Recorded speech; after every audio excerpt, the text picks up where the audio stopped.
안녕하세요. 시청자 여러분. 오늘 이야기에 귀 기울여 주세요. 시동생이 아이 둘을 저희 집에 맡기고 싶다더군요. 그러자 시어머니는 조카들을 데리고 아예 저희 집에 눌러 앉았습니다. 저는 3년간의 프랑스 파리 지사 발령을 수락하고 남편도 데려가기로 했습니다. 그 말을 들은 시어머니는 그 자리에서 얼어붙었죠. 벽시계가 저녁 9시를 향해 가고 있었습니다. 거실을 비추는 따뜻한 노란 불빛 아래 벽에 걸린 그림들이 부드러운 색감으로 물들었습니다. 저는 부드러운 가죽 소파에 몸을 기대고 안도의 한숨을 내쉬었습니다. 프로젝트와 숫자, 끝없는 회의로 가득했던 숨막히는 일주일이 드디어 끝난 것입니다. 저처럼 대기업 이사직을 맡은 여성에게 이렇게 금요일 저녁 남편과 함께 보내는 평화로운 순간은 그 어떤 보석보다도 값졌습니다. 제 옆에는 남편 민준 씨가 앉아 스포츠 신문을 들고 있었지만 눈은 이미 반쯤 감겨 있었습니다. 제 남편은 그런 사람입니다. 온순하고 분수를 알며 다소 유순한 성격이죠. 그는 공무원으로 일하며 박봉을 받지만 성품이 안정적이고 아내를 사랑하는 사람이었습니다. 저는 남편에게 돈을 많이 벌어오라거나 승진하라고 요구한 적이 한 번도 없습니다. 저는 능력 있는 여자가 경제를 책임지고 남자는 든든한 정신적 버팀목이 되어주면 충분하다고 생각했기 때문입니다. 이 집, 이 차, 그리고 우리가 누리는 이 모든 호화로운 편의시설의 90%는 지난 10년간 제가 흘린 피땀으로 이룬 것입니다. 제가 민준 씨에게 부부끼리 마실 따뜻한 대추차라도 한 잔 타달라고 하려던 참이었습니다. 갑자기 초인종이 미친 듯이 울리기 시작했습니다. 손님이나 이웃의 예의 바른 벨 소리가 아니었습니다. 우리의 고요한 공간을 찢어버릴 듯한 거칠고 다급한 소리였습니다. 민준 씨가 화들짝 놀라며 신문을 바닥에 떨어뜨렸습니다. 그는 어리둥절한 표정으로 저를 보며 물었습니다. 누가 이 시간에 비톡촉하듯이 벨을 누르지? 저는 미간을 찌푸렸습니다. 불길한 예감이 스쳤죠.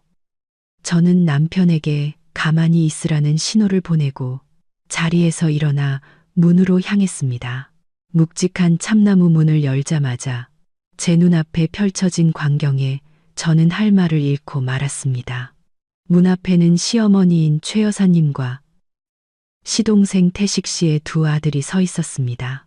최 여사님은 번쩍이는 꽃무늬 실크 옷에 낡고 촌스러운 모자를 쓰고 양손에는 온갖 보따리와 비닐봉지를 주렁주렁 들고 있었습니다.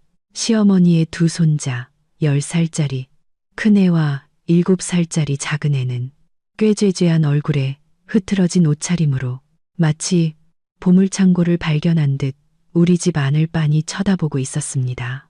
세 사람 발밑에는 고급 아파트 복도 통행을 막을 정도로 짐이 산더미처럼 쌓여 있었습니다. 제가 미처 인사할 틈도 없이 최 여사님은 문을 세게 밀치고 폭풍처럼 집 안으로 들이닥쳤습니다. 그리고는 묵직한 보따리를 저희 집 반짝이는 대리석 바닥에 쿵 소리나게 내려놓으며 쩌렁쩌렁 소리쳤습니다. 손가락 빠지게 벨을 눌러도 아무도 안 나오다니 이 늙은 어미를 문 밖에서 얼어 죽게 할 작정이었냐. 그제야 민준 씨가 허둥지둥 달려 나왔습니다. 어머니와 조카들을 본 그의 얼굴은 새하얗게 질려 있었죠. 그는 어머니께 왜 미리 연락도 없이 오셨냐고 물으며 황급히 짐을 들어드렸습니다. 저는 그 자리에 못 박힌 듯 서서 목구멍까지 차오르는 화를 억지로 삼켰습니다. 깊은 숨을 들이마시고 리더로서의 평정심을 되찾으며 부드럽게 물었습니다. 어머니, 오실 거면 미리 전화라도 주시지 그러셨어요? 집도 미처 못 치우고 음식도 준비된 게 별로 없는데 최 여사님은 저를 날카롭고 의심 가득한 눈초리로 쏘아보았습니다. 제 질문에는 대답도 하지 않고 두 손자에게 턱짓으로 명령했습니다. 얘들아, 어서 들어와. 신발은 거기다 대충 벗어 던져놓고 큰아버지 집이 얼마나 크고 좋은지 구경해봐. 이제부터 여기가 너희 집이니까. 시골에 있는 것처럼 편하게들 있어. 이제부터 여기가 너희 집이라는 최 여사님의 말은 제 뺨을 후려치는 찬물 같았습니다. 저는 설명이나 최소한의 놀라는 기색이라도 바라는 마음으로 민준 씨를 쳐다보았지만 남편은 고개를 푹 숙인 채 두 아이가 현관에 어지럽힌 흙투성이 신발을 묵묵히 치울 뿐이었습니다. 저는 다가가서 목소리에 힘을 주면서도 예의를 지키며 말했습니다. 어머니, 그게 무슨 말씀이세요? 어머니와 조카들이 얼마나 머물 예정인지 알아야 방을 준비하죠. 최 여사님은 제 크림색 이탈리아제 소파에 털썩 주저앉았습니다. 먼지투성이인 옷이 비싼 가죽에 스치는 소리에 제 속이 쓰렸습니다. 그녀는 테이블 위에 물컵을 단숨에 비우고는 태연하게 선언했습니다. 놀러 오긴 뭘 놀러와. 시골은 땅은 좁고 사람은 많아서 태식이랑 윤희가 벌이가 시원찮아. 애들 먹여 살리고 공부시킬 돈도 없단다. 그래서 내가 걔들이랑 얘기해서 두 손주 녀석들 큰아버지 집에서 지내게 하려고 데려왔다. 너희는 집도 넓고 자식도 없으니 친조카 둘 키우는 게 뭐 그리 대수겠니? 나도 여기 같이 살면서 애들 밥 해주고 돌봐줄 테니 너희 집 관리해주는 셈치라고. 우리는 당분간 여기서 지낼 거다. 큰 녀석이 대학 졸업할 때까진 있을 거니까 그렇게 알아. 저는 그 자리에서 얼어붙었습니다. 이건 짧은 방문이 아니었습니다. 이건 침략이었습니다. 계획적이고 뻔뻔하며 일방적인 침략. 최 여사님은 우리에게 의견을 묻지 않았습니다. 그녀는 큰아들의 재산이 곧 자신의 것이며 손주를 양육할 책임은 당연히 제게 있다고 단정한 것입니다.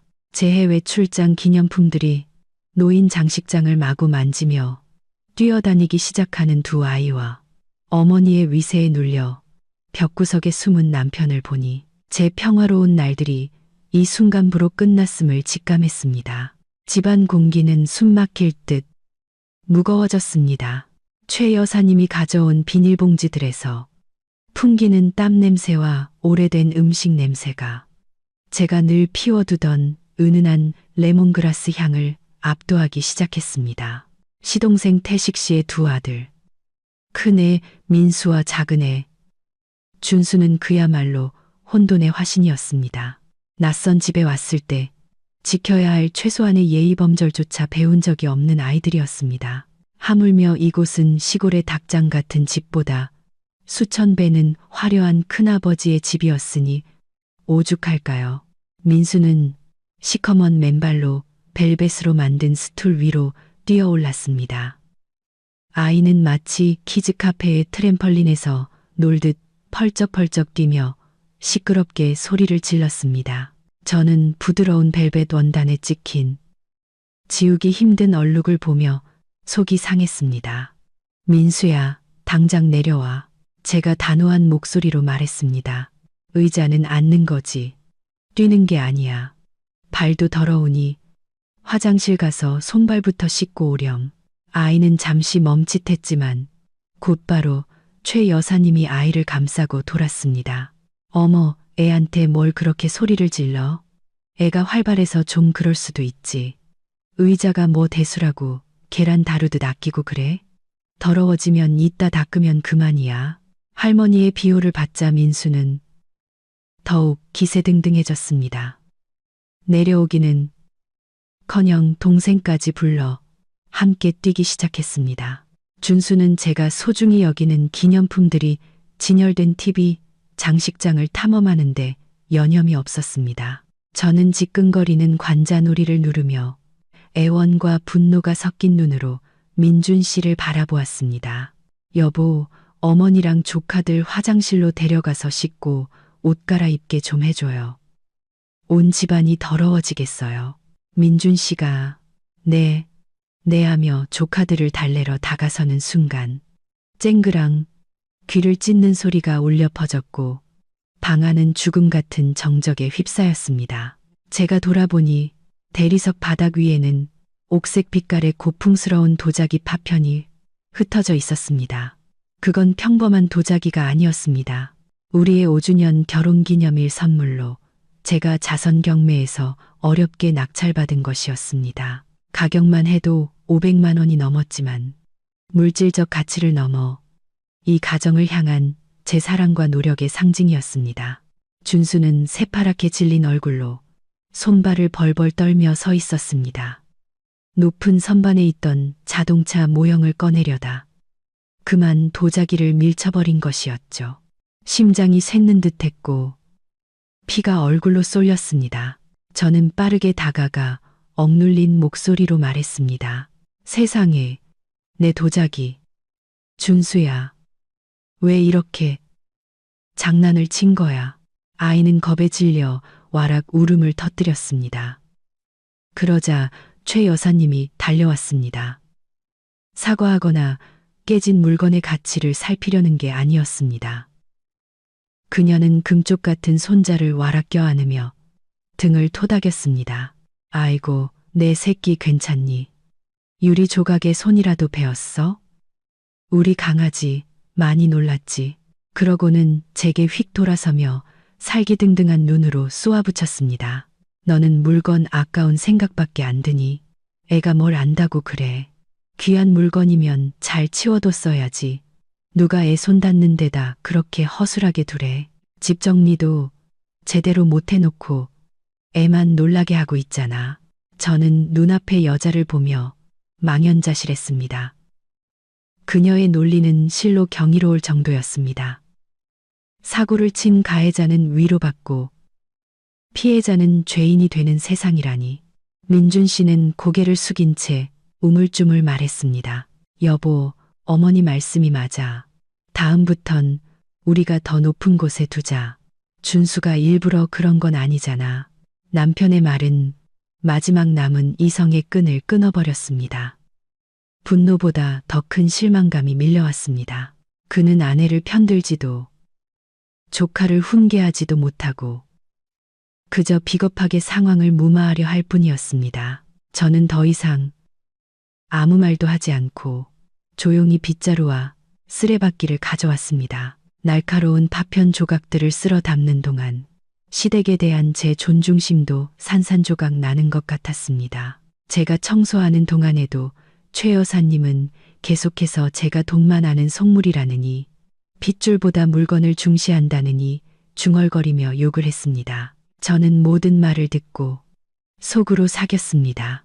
상식이 통하지 않는 사람과 다투는 것은 제 가치를 떨어뜨리는 일임을 알기 때문이었습니다. 하지만 마지막 도자기 조각을 집어들며 제 머릿속에는 차가운 결심 하나가 자리 잡았습니다. 만약 그들이 이곳을 자기들 마음대로 뜯어먹고 망가뜨릴 수 있는 곳으로 여긴다면 저는 결코 그들이 뜻대로 하도록 내버려 두지 않을 것입니다. 제 인내심은 한계에 다다랐고 그 한계는 무참히 시험당하고 있었습니다. 아수라장을 치운 후 저는 저녁 식사를 준비하기 위해 부엌으로 향했습니다. 속은 부글부글 끓었지만 집주인으로서의 책임감 때문에 불청객들을 굶길 수는 없었습니다. 냉장고에는 식재료가 꽤 있었습니다. 저는 채소와 계란, 생선을 꺼내 요리를 시작했습니다. 우리 부부의 저녁 식사는 보통 건강을 위해 기름기가 적고 담백한 편이었습니다. 저는 된장찌개를 끓이고 계란말이를 부치고 파릇파릇한 시금치나물을 무쳤습니다. 제게는 이 정도면 영양도 충분하고 맛있는 식사였습니다. 식탁에 음식을 차렸을 때 최 여사님과 두 조카는 어느새 자리를 잡고 앉아 있었습니다. 아이들은 젓가락으로 밥그릇을 띵땅거리며 배고프다고 아우성이었죠. 최 여사님은 밥상을 쓱 훑어보더니 문신한 눈썹을 찌푸리며 불만 가득한 표정을 지었습니다. 그녀는 젓가락으로 계란말이를 쿡쿡 쑤셔보더니 입을 삐죽였습니다. 집은 번쩍번쩍하고 사장이다, 이사다 하면서 밥은 이렇게 거지같이 먹고 사냐? 계란 쪼가리에 나물떼기가 전부라니 꼭 고양이 밥 같네. 저는 한숨을 억누르며 차분히 설명했습니다. 어머니, 갑자기 오셔서 장을 못 봤어요. 냉장고에 있는 걸로만 차린 거예요. 그리고 저녁은 가볍게 먹어야 속도 편하고요. 최 여사님은 흥 하고 코웃음을 쳤습니다. 말은 청산유수네. 돈은 다 어디다 쌓아두고 시댁 식구들한테는 이렇게 인색하게 구는 거야. 우리 민수, 준수는 한창 클 나이라 소갈비, 닭고기, 대게 같은 걸 먹여야지. 이런 풀떼기만 먹여서 어디 힘이나 쓰겠어. 조카들이 안쓰럽지도 않니? 내 남편 체면도 좀 생각해야지. 민준 씨는 험악한 분위기를 무마하려 얼른 계란 한 조각을 어머니 밥그릇에 올려드렸습니다. 어머니, 일단 드세요. 아내가 한 계란말이 맛있어요. 안에 다진 고기도 많이 들었어요. 내일 주말이니까 제가 시장 가서 맛있는 거 사와서 대접할게요. 최 여사님은 계란을 한 입 베어 물더니 싱겁다며 상위에 도로 뱉어냈습니다. 그리고는 자신만의 방식으로 손주들을 챙기기 시작했습니다. 그녀는 계란말이를 마구 헤집어 가장실하고 맛있는 부분을 골라 두 손자 밥그릇에 산더미처럼 쌓아주었습니다. 부서지고 볼품없는 조각들은 접시에 남겨 제 앞으로 쓱 밀어놓았죠. 많이들 먹어라, 우리 강아지들. 집에서는 너희 엄마가 맨날 부실하게 차려줬지. 여기 오면 큰엄마가 진수성찬 차려줄 줄 알았더니 감옥 밥이랑 다를 게 없구나. 두 아이는 음식을 입안 가득 우겨 넣으며 먹었고 밥알이 사방으로 튀었습니다. 민수는 음식을 씹으며 말을 해서 침이 국그릇에 다 튀었습니다. 그 광경을 보자니 역겨워서 헛구역질이 나올 뻔했습니다. 저는 깔끔한 성격이라 이런 모습은 정말 고문과도 같았습니다. 저는 수저를 내려놓았습니다. 더는 한 숟갈도 넘길 수가 없었죠. 저 다 먹었어요. 어머니랑 조카들은 편하게 드세요. 제가 자리에서 일어나 물을 마시러 가려 하자 최 여사님이 즉시 저를 노려보았습니다. 거기 앉아. 집안의 어른이 식사도 안 끝냈는데 며느리가 먼저 일어나는 법이 어디 있어. 이 시어미를 무시하는 게냐. 배울 만큼 배운 사람이 기본 예의도 몰라. 저는 주먹을 꽉 쥐었습니다. 손톱이 손바닥을 파고드는 아픔으로 폭발하려는 감정을 억눌렀습니다. 죄송해요, 어머니. 좀 피곤해서요. 물 한 잔만 따르려고요. 피곤하긴 뭐가 피곤해. 밥 한 끼 차려놓고 유세는. 옛날에 나는 애 셋을 혼자 키우면서 밭이라고 돌아와서 시부모님 수발까지 다 들었어. 어디 한번 불평한 적 있었는 줄 알아? 요즘 것들은 너무 편하게 살아서 탈이야. 조금만 힘들면 죽는 소리나 하고. 식사는 납덩이처럼 무거운 분위기 속에서 계속되었습니다. 민준 씨는 고개를 숙인 채 밥을 입에 쑤셔 넣기 바빴습니다. 두 아이는 밥을 먹는 건지 노는 건지 식탁을 전쟁터로 만들었습니다. 그리고 최 여사님은 자신의 희생과 장남 부부의 책임, 그리고 우리가 손주를 데려다 키워주는 것에 감사해야 한다는 레퍼토리를 끝없이 반복했습니다. 저는 엉망으로 헤집어진 음식과 나약한 남편, 탐욕스러운 시어머니를 보며 마음이 완전히 차갑게 식어버렸습니다. 이건 가족 식사가 아니었습니다. 이건 고문이었습니다. 그리고 저는 이 상황을 영원히 견딜 수 없다는 것을 깨달았습니다. 제 머릿속에서는 대응이 아닌 탈출을 위한 다음 단계들이 계산되기 시작했습니다.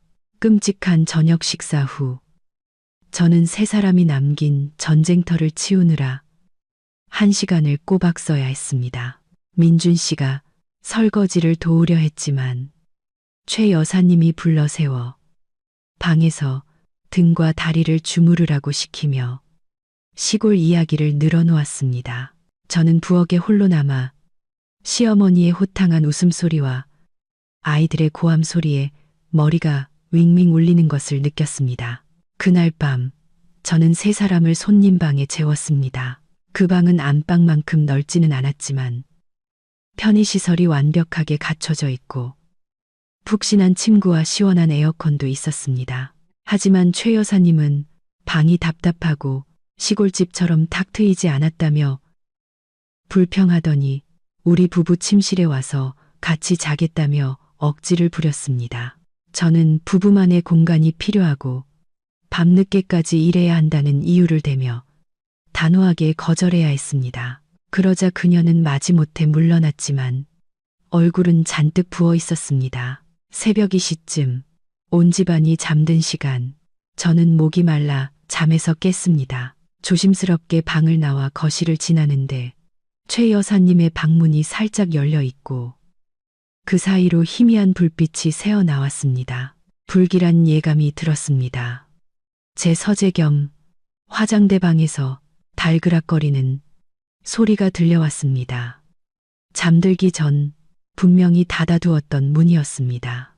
쿵쾅거리는 심장을 안고 저는 조용히 다가가 문을 밀었습니다. 눈앞에 펼쳐진 광경에 제 몸에 피가 얼어붙는 듯 했습니다.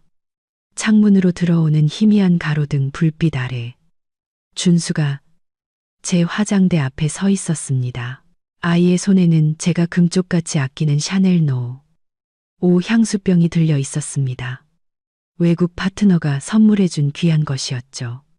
아이는 그 향기로운 액체를 값싼 플라스틱 물총 장난감에 쏟아붓고 있었습니다. 주변에는 제가 아끼는 톰포드 립스틱들이 뭉개진 채 거울과 원목 바닥에 처참하게 발라져 있었습니다. 파우더 팩트는 산산조각 나 가루가 공기 중에 흩날리고 있었습니다. 수백만 원을 호가하는 제 화장품 컬렉션. 성공한 여성의 이미지를 지켜주는 제 자부심이 이제는 쓰레기 더미처럼 변해 있었습니다. 준수야, 지금 뭐 하는 거니? 저는 충격에 갈라진 목소리로 외쳤습니다. 아이는 화들짝 놀라 손을 떨었고 향수병이 바닥에 떨어지며 쨍 하는 소리를 냈습니다. 매혹적인 향기가 파괴와 절망의 냄새와 뒤섞여 터져 나왔습니다. 준수는 겁에 질려 비명을 지르며 울기 시작했습니다. 그 울음소리에 온 가족이 잠에서 깼습니다. 최 여사님과 민준 씨가 방으로 뛰어들어왔습니다. 그 광경을 본 최 여사님은 자초지종을 묻지도 않고 울부짖는 손자를 와락 껴안고는 제게 소리쳤습니다. 네가 뭔데 한밤중에 애를 이렇게 놀라게 해. 애가 뭘 안다고 그래. 그까짓 향수 몇 병 아깝다고 애를 때리기라도 하려고 했니. 못돼 처먹어도 유분수지. 저는 발밑에 난장판과 누구 편을 들어야 할지 몰라 어쩔 줄 모르는 남편, 그리고 핏줄이라는 이름으로 무지를 감싸는 저 여자를 번갈아 보았습니다. 저는 울지 않았습니다. 제 눈물은 이미 오래전에 안으로 말라버렸습니다. 저는 소리치지도 다투지도 않았습니다. 제 안의 분노는 폭발의 임계점을 넘어 고요하고 차가운 상태로 변해 있었습니다. 어머니, 준수 데리고 가서 재우세요. 저는 깃털처럼 가벼운 목소리로 말했습니다. 이야기는 내일 하죠. 최 여사님은 제 이상한 태도에 움찔했지만 여전히 욕설 몇 마디를 중얼거리며 준수를 데리고 방으로 돌아갔습니다. 민준 씨가 제게 다가오려 했지만 저는 손을 들어 막았습니다. 당신도 가서 자요. 난 혼자 정리할 시간이 필요해요. 문이 닫히자 저는 코를 찌르는 짙은 향수, 냄새 속에서 바닥에 주저앉았습니다. 깨진 유리 조각과 뭉개진 립스틱을 하나하나 쓰레기 봉투에 담았습니다. 버려지는 물건 하나하나는 이 가족에게 제가 가졌던 마지막 정이 버려지는 것과 같았습니다. 정리가 끝난 후 저는 컴퓨터를 켰습니다. 파란 화면 불빛이 제 무표정한 얼굴을 비췄습니다. 저는 이메일함을 열어 일주일 전 본사에서 보낸 3년 임기의 유럽 지사장 채용 공고 메일을 다시 찾았습니다. 이전에는 남편과 떨어지기 싫고 제가 애써 이룬 가정을 떠나고 싶지 않아 망설였습니다. 하지만 지금 이 집을 둘러보니 숨막히는 답답함과 속박감만 느껴졌습니다. 제 손가락이 키보드 위를 스치며 단호한 문장을 타이핑했습니다. 이사회 귀중 유럽 지사 발령권을 수락함을 확인합니다. 전송 버튼을 누르고 저는 숨을 내쉬었습니다. 새로운 길이 열렸습니다. 저는 떠날 것입니다. 하지만 빈손으로 가지 않을 것이며 그들이 저를 하루라도 더 짓밟도록 내버려 두지 않을 것입니다. 다음 날은 토요일이었습니다. 원래대로라면 고된 한 주를 보상받기 위해 늦잠을 잘 수 있는 날이었죠. 하지만 아침 6시부터 거실에서 들려오는 소음에 잠을 깼습니다. TV 소리는 최대 볼륨이었고 최 여사님이 조카들을 꾸짖는 소리, 쿵쾅거리며 뛰어다니는 소리가 뒤섞여 있었습니다. 저는 머리를 단정히 빗고 집에서 입는 옷임에도 불구하고 깔끔하게 차려입고 침실을 나섰습니다. 눈앞에 펼쳐진 광경은 난장판 그 자체였습니다.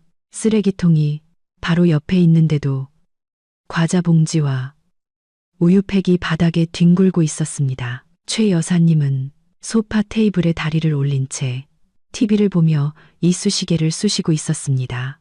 마치 이 집의 진짜 주인인 양 여유로운 모습이었습니다. 제가 나오자 그녀는 인사도 없이 턱짓으로 물었습니다. 일어났냐?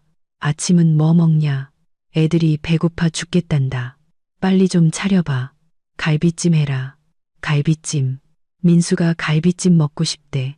저는 그녀를 어제와는 다른 차가운 눈빛으로 쳐다보았습니다.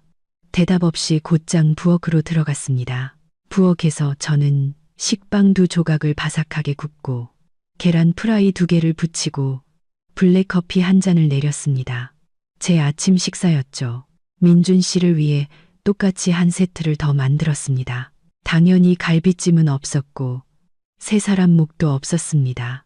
저는 2 접시를 식탁에 놓고 자리에 앉아 우아하게 아침 식사를 시작했습니다. 최 여사님은 눈을 동그랗게 뜨고 보더니 벌떡 일어나 제 식탁 앞으로 와서 허리에 손을 얹었습니다. 어머, 얘 봐라. 너 귀 먹었니? 내가 조카들 갈비찜 해달라고 했잖아. 웬 빵 쪼가리랑 계란이야. 그리고 왜 딱 2개만 있어? 내 거랑 애들 건 어디 갔어? 저는 커피잔을 내려놓고 냅킨으로 입가를 닦은 뒤 고개를 들어 최 여사님의 눈을 똑바로 쳐다보며 또박또박 말했습니다. 어머니, 저는 며느리지 가정부나 어머니 가족 전용 요리사가 아니에요. 저도 일주일 내내 힘들게 일하고 주말에는 쉬어야 해요. 냉장고에 먹을 거 있고 찬장에 라면도 있으니 드시고 싶은 건 직접 해 드세요. 이건 저희 부부가 먹는 다이어트 식단이고요. 최 여사님은 자기 귀를 의심하는 듯 입을 떡 벌렸습니다. 제가 시집 온 이래로 단 한 번도 그녀의 요구를 이렇게 단호하게 거절한 적이 없었기 때문입니다. 네가 감히 시어미한테 그런 식으로 말대꾸를 해? 이 버르장머리 없는 것, 민준아, 어디 있냐? 네 마누라가 늙은 어미랑 조카들 학대하는 것 좀 와서 봐라. 민준 씨가 침실에서 나와 팽팽한 긴장감에 허둥지둥 달려왔습니다. 무슨 일이에요? 어머니. 여보, 왜 어머니한테 그렇게 말해? 저는 남편을 돌아보았습니다. 제 눈빛에 그는 움찔했습니다. 민준 씨, 앉아서 아침 먹어요. 할 얘기가 있으니까. 민준 씨는 소심하게 자리에 앉아 나이프와 포크를 들 엄두도 내지 못했습니다. 최 여사님은 여전히 서서 제가 버릇없는 며느리라느니, 돈 좀 번다고 사람을 무시한다느니 고래고래 소리를 질렀습니다. 저는 그녀를 무시하고 이상할 정도로 차분한 목소리로 남편에게 말했습니다. 이거 먹고 어머니랑 조카들 데리고 놀러 가든지 마음대로 해요. 난 회사에 해결할 일이 있어서 가봐야겠어요. 아, 그리고 당신한테 알려줄 게 있는데 나 3년 해외 파견 가기로 했어요. 수속은 곧 끝날 거고. 민준 씨가 들고 있던 포크를 접시에 떨어뜨리며 날카로운 소리를 냈습니다. 뭐라고? 3년 해외 파견. 왜 나랑 상의도 없이? 상의가 아니라 통보하는 거예요. 저는 충격으로 입을 다문 최 여사님을 힐끗 보며 대답했습니다. 그리고 이것도 말해두죠. 이 집은 곧 우리 보금자리가 아니게 될 거예요. 당신이 이 집을 지킬 줄 모른다면 나 혼자서라도 내 인생을 지킬 방법을 찾을 거니까. 말을 마친 저는 가방을 들고 곧장 현관으로 향했습니다. 뒤에는 망연자실한 나약한 남편과 새로운 음모를 꾸미고 있을 악독한 시어머니를 남겨두고 저는 전쟁이 이제 막 시작되었으며 제가 패배자가 되지는 않을 것임을 알았습니다. 그날 오후 저는 일부러 평소보다 늦게까지 회사에 남아 일했습니다. 저녁 6시에 고요한 사무실은 아침에 폭풍우가 휩쓸고 간 제 마음을 어느 정도 진정시켜 주었습니다. 저는 해외 파견 서류를 다시 한번 확인했습니다. 모든 절차는 거의 마무리되었고 제 마지막 서명만 남아 있었습니다. 저녁 7시가 되어서야 저는 차를 몰고 집으로 향했습니다. 집에 들어서자마자 아침보다 더 끔찍한 광경이 저를 맞았습니다. 바닥은 탄산음료 자국으로 끈적거렸고 피자 상자가 곳곳에 널려 있었습니다. 오늘은 민준 씨가 상전들을 모시기 위해 배달 음식을 시켜야만 했던 모양입니다. 최 여사님은 소파에 길게 누워 TV 리모컨을 연신 눌러대며 최신 TV가 너무 쓰기 어렵다고 투덜거리고 있었습니다. 제가 돌아온 것을 보자 그녀는 벌떡 일어나 제 얼굴에 대고 소리쳤습니다. 어쭈, 이제야 기어들어오네. 어디서 뭘 하다. 이 시간에 얼굴을 들이밀어.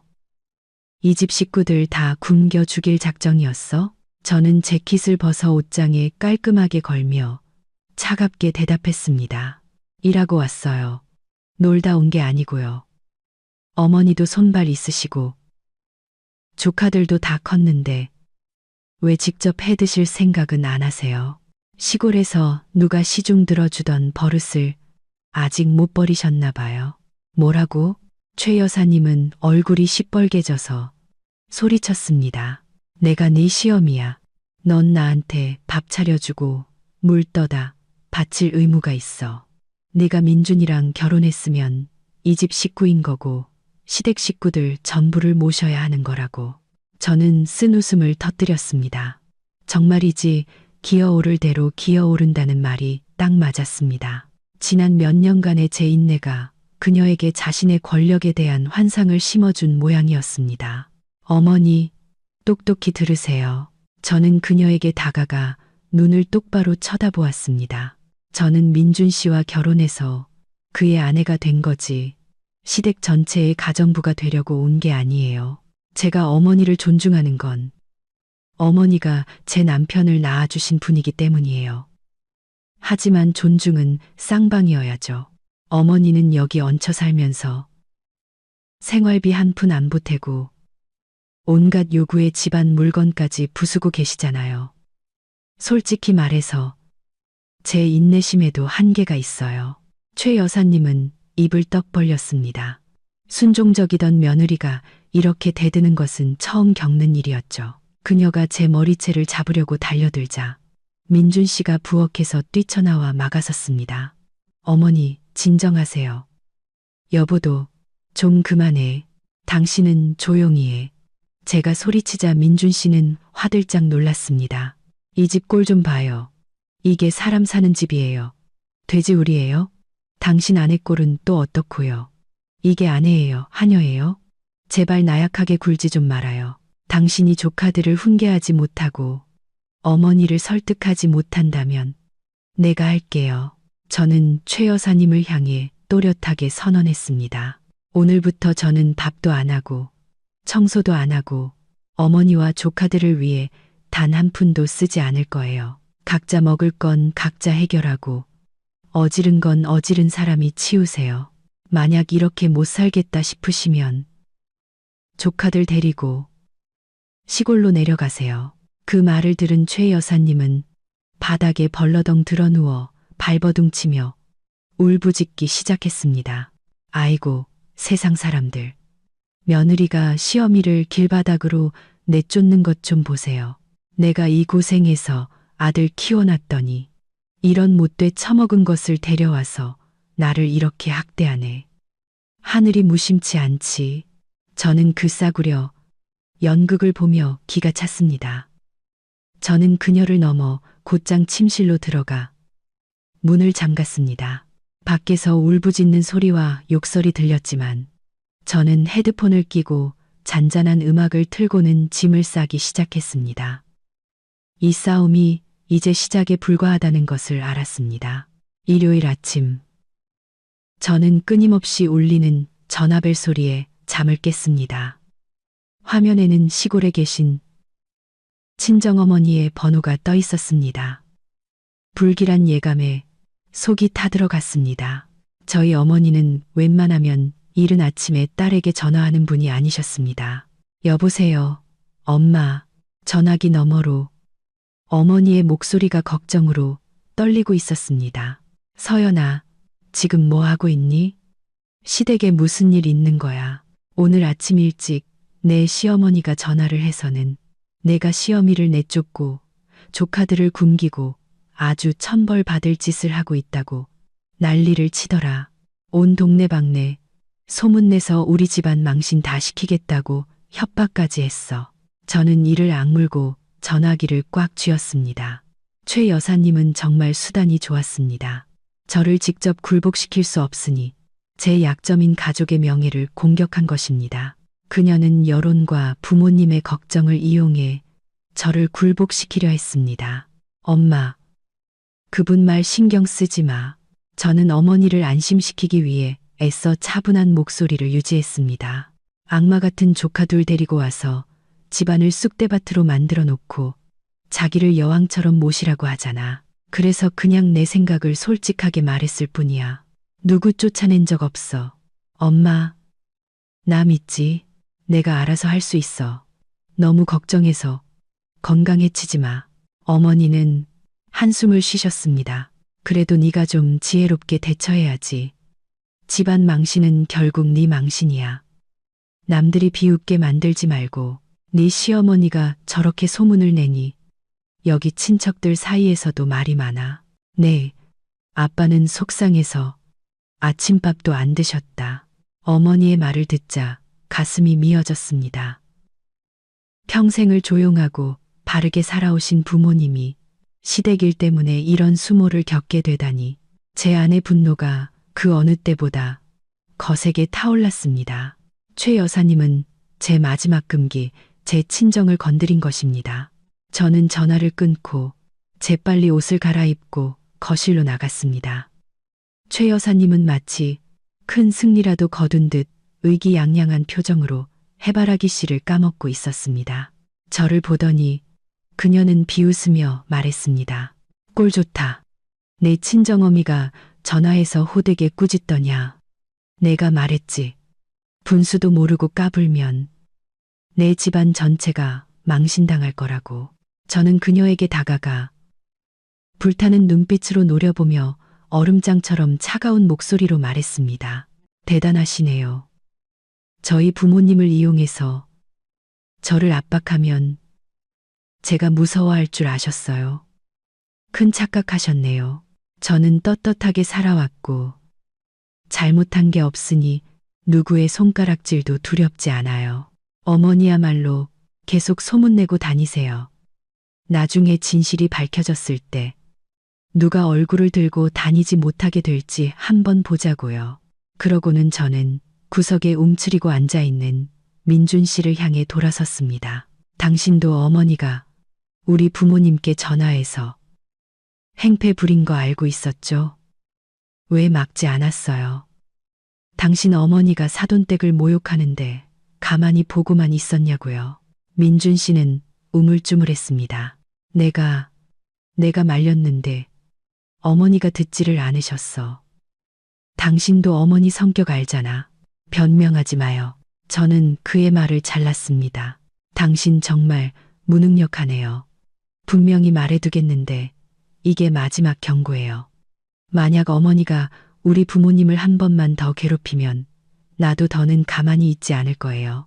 그때 가서 며느리가 매정하다고 원망하지 마세요. 저는 가방을 들고 곧장 문을 나섰습니다. 뒤에는 무겁고 암울한 공기만 남았습니다.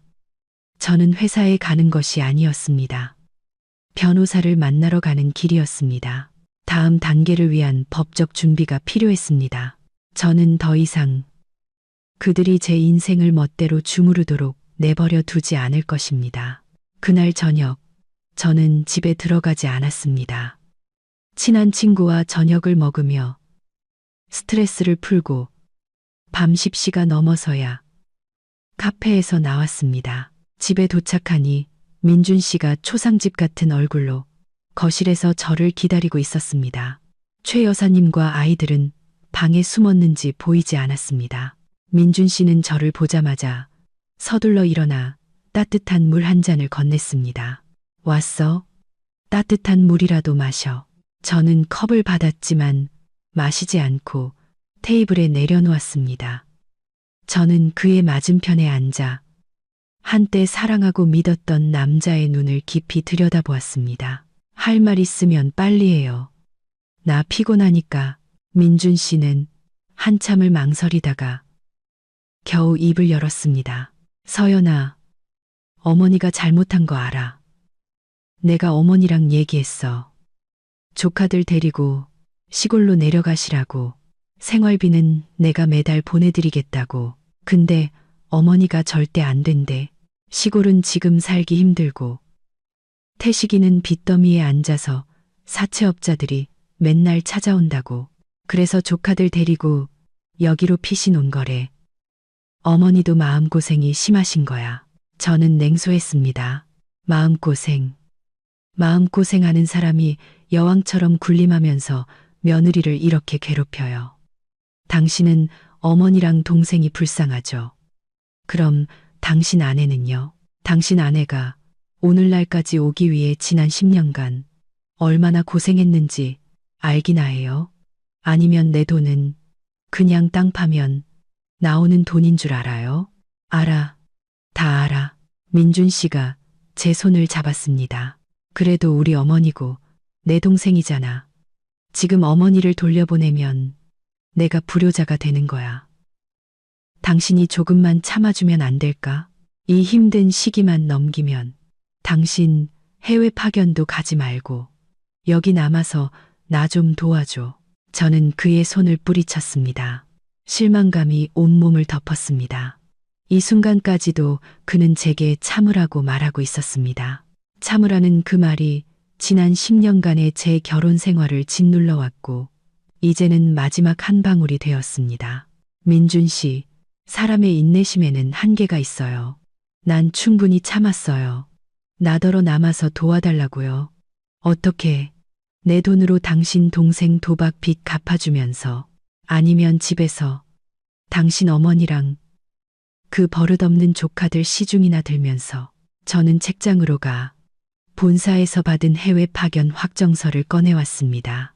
이게 내 마지막 결정이에요. 난 3년간 유럽으로 갈 거예요. 그 3년 동안 이 결혼에 대해 다시 생각해 볼 생각이고요. 당신에게는 2가지 선택지가 있어요. 첫째, 집안일 정리하고 나랑 같이 가는 거예요. 당신 가족의 방해 없는 곳에서 새로 시작하는 거죠. 둘째, 여기 남아서 계속 효자 노릇하고 동생 빚 갚아주고 당신 어머니 말이나 들으면서 사는 거예요. 당신이 선택해요. 민준 씨는 손에 든 서류를 보며 떨었습니다. 그는 애원하는 눈빛으로 저를 보았지만 저는 이미 고개를 돌렸습니다. 더 이상 마음 약해질 수 없었습니다. 지금 약해지면 제 평생이 그의 가족이라는 어두운 수렁에 잠식될 테니까요. 잘 생각해봐요. 결정할 시간은 일주일 줄게요. 저는 말을 마치고 침실로 들어갔습니다. 차가운 거실에 홀로 남겨진 남편의 깊은 한숨 소리가 들려왔습니다. 그가 얼마나 괴로울지 알았지만 그가 스스로를 구하지 않는다면 저도 그를 구할 수 없었습니다. 우선은 저 자신부터 구해야 했습니다. 월요일 아침, 저는 새로운 도전에 대한 준비와 함께 회사에 출근했습니다. 그것이 집안의 골칫거리를 잇는 방법이기도 했습니다. 하지만 가만히 있으려는 저를 세상이 내버려 두지 않았습니다. 오전 10시경, 제가 부서장들과 중요한 회의를 주재하고 있을 때 안내데스크 직원이 새파랗게 질린 얼굴로 뛰어들어와 제 귀에 속삭였습니다. 이사님, 큰일 났어요. 이사님 시어머니라는 할머니 한 분이 애들 둘을 데리고 와서 1층 로비에서 난동을 부리고 계세요. 그녀는 쩌렁쩌렁 소리치며 이사님이 불효막심하고 늙은 어미와 조카들을 굶긴다고 당장 만나야겠다고 난리예요. 보안팀이 말려도 소용없고 아예 바닥에 드러누우셨어요. 지나가는 손님들이 다 쳐다보고 있어요. 제 안에 피가 들끓었습니다. 저는 회의 자료를 책상에 세게 내리쳤고 회의실은 순간 정적이 흘렀습니다. 최 여사님이 감히 제 회사까지 찾아와 행패를 부리다니. 그녀는 제가 피땀 흘려 이룩한 이곳에서 제 경력과 명예를 모두 짓밟으려 하는 것이었습니다. 그래, 좋았어. 판을 이렇게 크게 벌이고 싶다면 끝까지 상대해주지. 여러분, 15분간 휴식하겠습니다. 제가 개인적으로 해결할 일이 좀 생겨서요. 저는 짧게 말하고 일어나 회의실을 빠르게 빠져나갔습니다. 저는 곧장 1층 로비로 향했습니다. 엘리베이터에서 내리자마자 제 눈앞에는 전례 없는 혼란이 펼쳐졌습니다. 최 여사님은 A급 오피스 빌딩의 화려한 로비 한가운데에 주저앉아 머리를 풀어헤치고 흐트러진 옷차림을 하고 있었습니다. 두 조카는 사방을 뛰어다니며 손님용 소파 위까지 올라가 시끄럽게 소리를 지르고 있었습니다. 제가 나타나자 최 여사님은 마치 구세주라도 만난 듯 처절하게 울부짖었습니다. 아이고 여러분, 여기 좀 보세요. 이 사람이 바로 제 며느리, 이 회사 이사라는 사람입니다. 자기는 좋은 옷 입고 외제차 타고 펜트하우스에 살면서 이 늙은 시어미랑 손주들은 이렇게 굶기고 괄시합니다. 우리를 집에서 내쫓고 밥도 물도 안 줬어요. 이 악독하고 못돼 처먹은 며느리 좀 보세요. 호기심 많은 군중이 몰려들어 손가락질하며 수군거리기 시작했습니다. 의심과 경멸의 눈초리가 제게 쏟아졌습니다. 제 직원들과 파트너들도 곤란한 표정으로 저를 바라보고 있었습니다. 성공한 여성의 명예가 만천하에 진흙탕에 처박히고 있었습니다. 저는 깊은 숨을 들이마시고 고개를 든 채 최 여사님을 향해 단호하게 걸어갔습니다. 저는 피하지도 두려워하지도 않았습니다. 제 침묵과 인내는 끝났습니다. 이제는 이 탐욕스러운 자들의 진짜 얼굴을 만천하에 드러낼 때였습니다. 최 여사님은 제가 다가오는 것을 보고는 더 큰 소리로 울부짖었습니다. 목소리로 이성을 압도하려는 속셈이었죠. 하지만 그녀는 착각했습니다. 저는 시장 바닥의 생선 장수들처럼 말싸움을 하러 온 것이 아니었습니다. 저는 리더의 방식으로 이 문제를 해결하러 온 것이었습니다. 저는 최 여사님 앞에 서서 팔짱을 끼고 날카로운 눈빛으로 군중을 훑어본 뒤 고통스러운 척 연기하는 시어머니의 얼굴에 시선을 고정했습니다. 순식간에 공간이 조용해졌습니다. 모두가 제 반응을 기다리는 듯 했습니다. 어머니, 일어나세요. 제 목소리는 차분했지만 로비 전체를 울릴 만큼 힘이 있었습니다. 여기는 교양 있는 사람들이 일하는 곳이지. 어머니가 마음대로 드러누워 행패 부리는 시골 장터가 아니에요.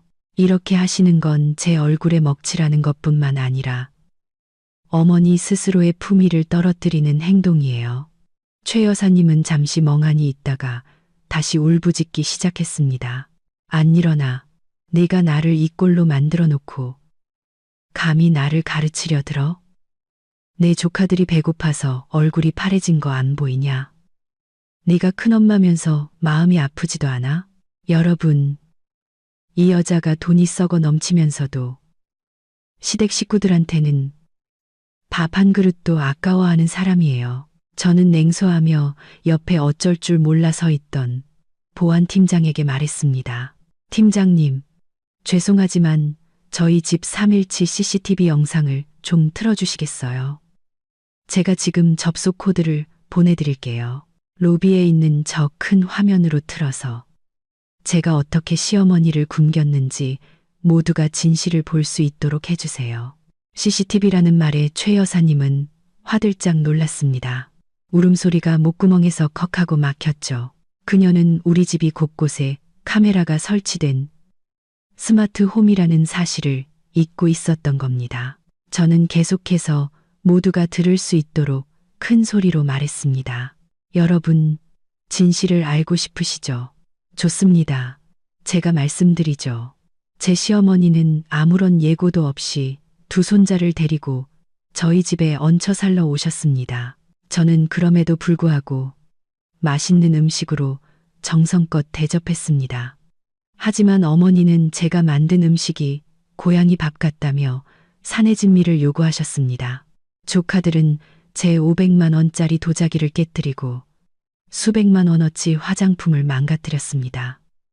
그런데도 어머니는 사과 한마디 없이 물건 간수 못한 제 탓을 하셨습니다. 저는 최 여사님이 이곳에 와서 연극을 하기 직전에 사 먹인 듯 아이들 손에 들린 커다란 치킨 박스를 가리켰습니다. 여러분, 저 아이들이 굶은 아이들처럼 보이나요? 입가에 아직 치킨 기름이 잔뜩 묻어 있잖아요. 어머니, 제가 어머니를 굶겼다면서 조카들 치킨 사줄 돈은 어디서 나셨어요? 그 돈 제가 매달 시골에서 쓰시라고 보내드리는 생활비 아닌가요? 군중들 사이에서 수군거리는 소리가 들려왔습니다. 여론은 순식간에 바뀌었습니다. 그들은 의심과 비난의 눈초리로 최 여사님을 쳐다보기 시작했습니다. 최 여사님은 얼굴이 시뻘개져서 더듬거렸습니다. 너,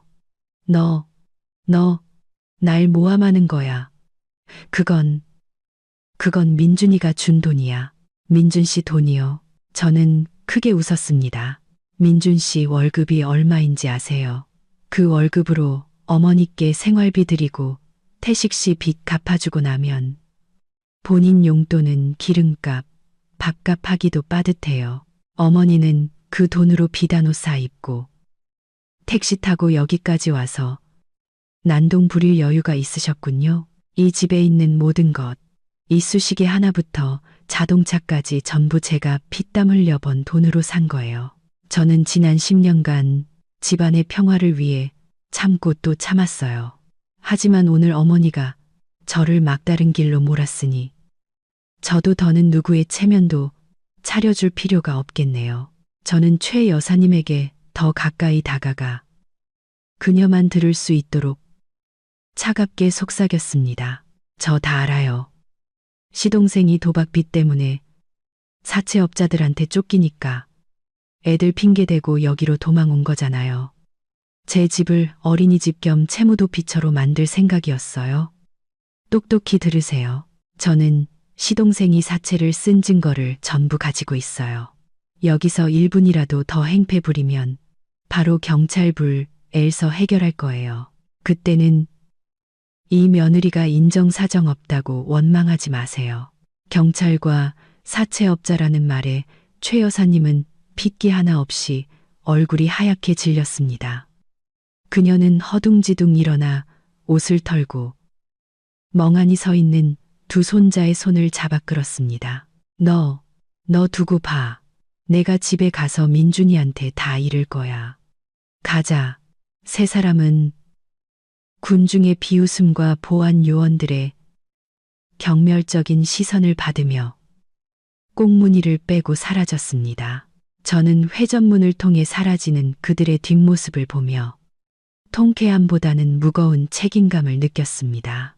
저는 이 싸움에서 이겼지만 그 대가는 한 가족의 완전한 붕괴였습니다. 하지만 후회는 없었습니다. 한번 아프고 끝내는 것이 조차 터져 평생을 망치는 것보다 나으니까요. 저는 사람들에게 소란에 대해 정중히 사과하고 아무 일 없었다는 듯 엘리베이터를 타고 제 업무로 복귀했습니다. 오늘 제가 보여준 강인한 모습은 아마 직원들 사이에서 비난이 아닌 존경의 의미로 오랫동안 회자될 것입니다. 그날 저녁, 저는 완전히 다른 마음가짐으로 집에 돌아왔습니다. 더 이상의 인내나 회피가 아닌 정의를 되찾으러 가는 사람의 마음이었습니다. 집은 이상할 정도로 조용했습니다. 최 여사님과 두 조카는 방에 틀어박혀 나올 생각을 하지 않았습니다. 민준 씨는 거실에 앉아 있었고 앞에는 반쯤 비워진 와인병이 놓여 있었습니다. 제가 돌아온 것을 본 그는 술기운과 무력감으로 붉어진 눈을 들어 저를 보았습니다. 왔어. 어머니한테 회사에서 있었던 일 다 들었어. 왜 그렇게까지 했어? 이제 회사 사람들이 우리 집 사정 다 알게 됐는데 내가 무슨 얼굴로 회사를 다녀? 저는 그의 질문에 대답하지 않았습니다. 곧장 서재로 들어가 두꺼운 붉은색 가죽 커버의 노트와 은행 서류 뭉치를 가져왔습니다. 그리고 민준 씨 앞 테이블에 쿵 소리가 나게 던졌습니다. 체면 얘기를 하고 싶어요? 좋아요. 그럼 오늘 한번 확실하게 이야기해보죠. 이거 열어봐요. 민준 씨는 떨리는 손으로 노트를 넘겼습니다. 이것은 제가 지난 10년간 꼼꼼하게 기록해온 장부였습니다. 제가 쪼잔해서가 아니라 언젠가 오늘처럼 제 선의가 완전히 부정당할 날이 올 것을 알았기 때문입니다. 이게 뭐야? 민준 씨가 갈라진 목소리로 물었습니다. 지난 10년간 내가 당신 가족을 위해 쓴 모든 돈의 기록이에요. 저는 그의 맞은편에 앉아 단호한 목소리로 말했습니다. 첫 장, 2014년 시골집 수리비 3억 원. 다섯 번째 장, 2016년 아버님 입원 치료비 1억 5천만 원. 열 번째 장, 2018년 시동생 결혼 비용, 예단부터 피로연까지 2억 원. 그리고 시동생 오토바이 사준 돈, 동서 취직시켜준 돈, 시동생 도박 빚 갚아준 돈, 전부 다 더해봐요. 총액이 얼마인지. 민준 씨는 날짜와 금액이 빼곡히 적힌 기록과 함께 첨부된 은행, 이체 내역서를 보며 할 말을 잃었습니다. 그는 아내가 돈을 잘 번다는 것은 알았지만 그 액수가 이렇게 엄청날 줄은 상상도 못했던 것입니다. 5억이 넘어? 민준 씨는 핏기 없는 얼굴로 더듬거렸습니다. 정확히는 5억 3,200만 원이에요. 저는 한 글자 한 글자 힘주어 말했습니다. 이건 매달 드린 용돈이나 자잘한 선물처럼 제가 굳이 기록하지 않은 것들은 뺀 금액이에요. 이 돈이면 강남의 아파트 두 채는 살 수 있는 돈이에요. 민준 씨, 그런데도 당신 어머니와 동생은 입만 열면 저를 인색하고 쪼잔하다고 욕했죠. 저는 쓴웃음을 지으며 남편의 눈을 똑바로 쳐다보았습니다. 말해봐요. 내가 당신 집에 무슨 빚을 졌죠? 혼인신고서 한 장에 빚을 졌나요? 아니면 며느리라는 이름값에 빚을 졌나요? 당신 자신을 좀 돌아봐요. 지난 10년간 당신이 이 집에 기여한 게 얼마나 되죠? 당신 월급은 당신이 다 썼고 어쩌다 과일 한 상자 사오면 어머니는 아들이 최고라고 입이 닳도록 칭찬했죠. 반면에 저는 허리가 휘도록 일하고 모든 걸 책임졌는데도 그건 당연한 의무이자 파내도 되는 금광 취급을 받았어요. 민준 씨는 양손으로 머리를 감싸고 책상에 고개를 파묻었습니다. 적나라한 진실은 더 이상 그가 피할 수 없게 만들었습니다. 그는 늘 자신이 가장이라고 생각했지만 사실은 아내의 조용한 희생 옆에 있는 희미한 그림자에 불과했습니다. 미안해. 네가 그렇게까지 힘들었는지 정말 몰랐어. 사과가 무슨 소용이 있어요. 저는 노트를 다시 거두며 일어섰습니다. 내가 이걸 보여준 건 생색내려는 게 아니에요. 더 이상 이 배은망덕함을 용납할 이유가 없다는 걸 당신이 깨닫게 하려는 거예요. 이 서류들 전부 복사해서 시골 친척들한테 다 보낼 생각이에요. 그때 가서 누가 얼굴을 못 들고 다니게 될지 한번 보자고요. 바로 그때 최 여사님의 방문이 벌컥 열렸습니다. 그녀는 뛰쳐나와 제 손에 있는 노트를 낚아채려 했지만 저는 재빨리 피했습니다. 네가 지금 뭐 하려는 게냐? 우리 집안 망신시키려는 거야. 절대 안 돼. 네가 번 돈은 네 남편 돈이고 시댁 돈이야. 어디서 계산질이야. 저는 그녀를 동정어린 눈빛으로 쳐다보았습니다. 어머니, 아직도 정신 못 차리셨어요? 좋아요. 전쟁을 원하신다면 끝까지 상대해드리죠. 하지만 미리 경고하는데 그 대가는 아주 비쌀 거예요. 다음 날 저녁, 집에 새로운 인물들. 시동생 태식 씨와 동서 윤희 씨가 나타나면서 분위기는 더욱 험악해졌습니다. 최 여사님이 전화를 걸어 울고불고하며 아끼는 아들 내외를 소환해 정의를 구현하려 한 것입니다. 집에 들어서자마자 태식 씨는 위세를 부리려는 듯 테이블을 치며 달려들었습니다. 그는 도박으로 밤을 새워 눈 밑은 첩했지만 태도만큼은 조폭처럼 거칠었습니다. 옆에 선 윤희 씨는 짙은 화장을 한 채 껌을 짝짝 씹으며 날카로운 눈으로 저를 쏘아보았습니다. 형수, 이리 나와서 똑바로 얘기 좀 합시다. 태식 씨가 소리쳤습니다. 돈 좀 있다고 우리 엄마를 무시해? 당신이 이사면 뭐든지 다 해도 되는 줄 알아? 저는 태연하게 TV를 끄고 거실을 가득 메운 그들을 돌아보았습니다. 도련님, 동서, 연락도 없이 오시는 건 예의가 아니죠. 그리고 여긴 제 집이지. 두 분이 마음대로 소리 지를 수 있는 도박장이나 시장 바닥이 아니에요. 뭐? 이 여자가 감히 나한테 빈정거려? 태식 씨가 제게 달려들어 뺨을 때리려 했습니다. 민준 씨가 황급히 일어나 제 앞을 막아섰습니다. 태식아, 너 뭐 하는 짓이야? 내 형수님이시다. 형은 비켜. 태식 씨는 민준 씨를 세게 밀쳤고 그는 비틀거리며 넘어질 뻔했습니다. 형은 마누라한테 꽉 잡혀 사는 등신이야. 마누라가 엄마 머리 꼭대기에서 노는데 찍소리도 못하고 오늘 내가 형 대신 이 버르장머리 없는 마누라 좀 가르쳐야겠어. 옆에 있던 윤희 씨도 기름을 부었습니다. 맞아요. 오빠, 저 여자 버릇 좀 고쳐줘요. 부자면서 인색하기는 푼돈 가지고 시댁에 생색내고 심지어 오빠를 경찰에 신고하겠다고 협박까지 했다고요. 세상에 이렇게 악독한 며느리가 어디 있어요. 최 여사님은 소파에 앉아 무릎을 치며 아들을 응원했습니다. 저것 좀 때려 죽여라. 아들아, 네 어미를 회사 사람들 앞에서 개망신을 줬어. 우리 집안을 빌부터 사는 거렁뱅이에 빚쟁이 취급했다고. 아이고, 분해라. 저는 자리에서 일어나 표정 하나 변하지 않고 휴대폰을 꺼내 112를 누르고 스피커폰을 켰습니다. 여보세요. 경찰서죠. 신고 좀 하려고요. 지금 저희 집에 신원 미상의 사람들이 무단 침입해서 소란을 피우고 집주인을 폭행하고 생명을 위협하고 있습니다. 주소는 제가 또렷하게 주소를 말하자 태식 씨는 멈칫하며 허공에 들었던 손을 내렸습니다. 아무리 허세를 부려도 범법자의 비겁한 본성은 숨길 수 없었습니다. 그는 호랑이보다 경찰을 더 무서워했죠.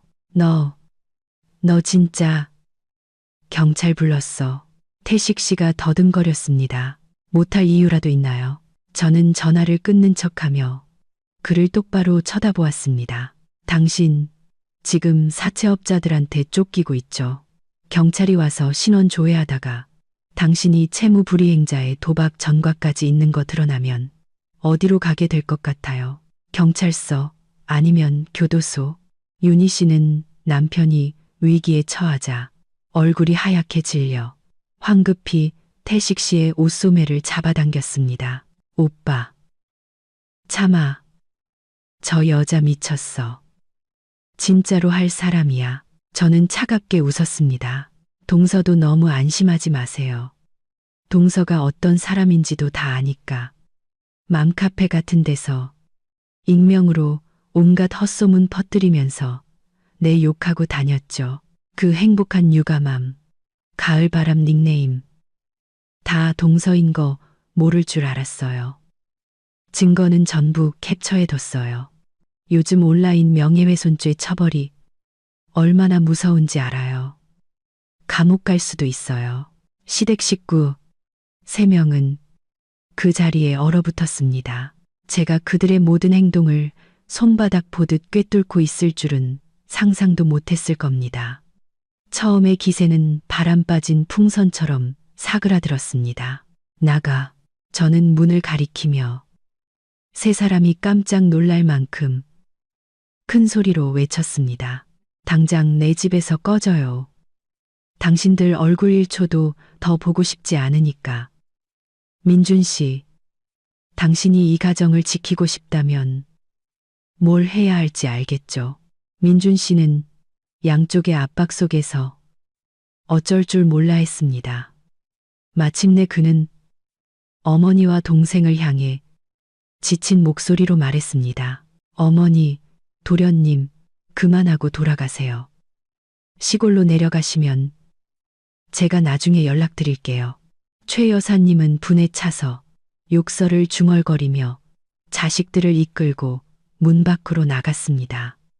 떠나기 전 윤희 씨는 증오에 찬 눈으로 저를 돌아보며 말했습니다. 두고 봐. 이게 끝이 아닐 테니. 저는 문을 쾅 닫고 차가운 문에 등을 기댔습니다. 그녀의 말이 맞았습니다. 이건 끝이 아니었습니다. 비열한 자들은 결코 정정당당하게 패배를 인정하지 않습니다. 그들은 가장 저열한 수법으로 복수할 것입니다. 그리고 저는 그럴 준비가 되어 있었습니다. 다음 날 아침, 제가 회사에 도착하자마자 마케팅팀의 젊은 여직원이 조심스럽게 제 방 문을 두드렸습니다. 이사님, 이것 좀 보세요. 지금 틱톡이랑 페이스북에서 엄청나게 퍼지고 있어요. 그녀가 건넨 휴대폰 화면에는 교묘하게 편집된 영상 클립이 재생되고 있었습니다. 지난번 회사 로비에서 제가 최 여사님을 손가락으로 가리키는 모습이었지만 음성은 조작되어 있었습니다. 진실을 밝히던 제 단호한 목소리 대신 시어머니를 몰아붙이며 소리치는 소리만 들렸습니다. 영상에는 자극적인 자막이 달려 있었습니다. X그룹 이사, 시어머니 학대 논란, 부자 며느리의 충격적인 두 얼굴. 영상 아래에는 상황을 모르는 네티즌들의 수천 개의 악플이 달려 있었습니다. 관상부터가 악독해 보이네. 돈 많으면 뭐 하나, 인성이 쓰레기인데 저런 사람이 이사로 있는 회사는 불매해야 한다. 저는 악의적인 댓글들을 읽으며 손가락 마디가 하얗게 될 정도로 휴대폰을 꽉 쥐었습니다. 예상대로 윤희 씨의 짓이었습니다. 그녀는 여론의 힘을 이용해 저를 사회적으로 매장시키고 제 명예를 실추시키려 한 것입니다. 제 사무실 전화는 쉴 새 없이 울렸습니다. 파트너사들의 문의 전화. 그룹 경영진의 해명 요구. 단 한나절 만에 제 신뢰도는 심각하게 추락했고 제가 담당하던 자회사의 주가마저 하락 조짐을 보였습니다. 저는 사무실에 앉아 창밖을 보며 깊은 고독과 분노를 느꼈습니다. 제가 뭘 잘못했단 말인가. 일의 모든 것을 바치고 10년간 시댁에 헌신한 결과가 이런 비열한 배신이란 말인가. 하지만 저는 스스로 무너지는 것을 허락할 수 없었습니다. 눈가에 맺힌 눈물을 닦아냈습니다. 지금 우는 것은 패배를 인정하는 것과 같았습니다. 저는 수화기를 들고 제 개인 변호사에게 전화를 걸었습니다. 김 변호사님, 급하게 도와주실 일이 있습니다. 명예훼손 및 허위사실 유포로 몇 사람을 고소하고 싶습니다. 서류 준비해 주시고 사이버 수사대에 연락해서 해당 계정들의 IP 추적도 부탁드립니다. 비용은 문제 없습니다. 뿌리까지 뽑아버릴 생각입니다. 그 후 저는 회사 홍보팀장에게 전화를 걸었습니다. 지금 즉시 보도자료를 작성해서 온라인에 유포되는 허위 사실을 전면 부인하세요. 그리고 내일 오후에 기자회견을 준비해줘요. CCTV 영상부터 은행 이체 내역까지 모든 증거를 공개할 겁니다. 우리는 온라인에서 싸우지 않아요. 법으로 말할 겁니다. 저는 이 싸움이 매우 힘들 것이라는 것을 알았습니다. 세상의 혀는 양날의 검과 같아서 사람을 들어 올리기도 하지만 진흙탕에 처박을 수도 있습니다.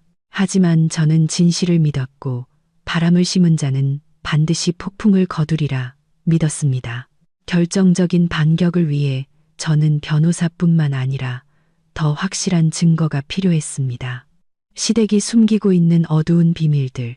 저는 예전에 경제, 사범조사건으로 함께 일했던 신뢰할 수 있는 흥신소에 연락했습니다. 사장님, 박태식과 그의 아내 윤이라는 사람에 대해 조사를 좀 부탁합니다. 정확한 채무 상황, 주변 관계, 그리고 특히 저를 비방하는 영상의 출처를 알아봐 주세요. 3일 후 흥신소 사장님은 두꺼운 서류철과 USB 하나를 제 책상 위에 올려놓았습니다. 이사님, 생각보다 훨씬 재미있는 일이더군요. 그는 비릿한 미소를 지으며 서류를 제 쪽으로 밀었습니다.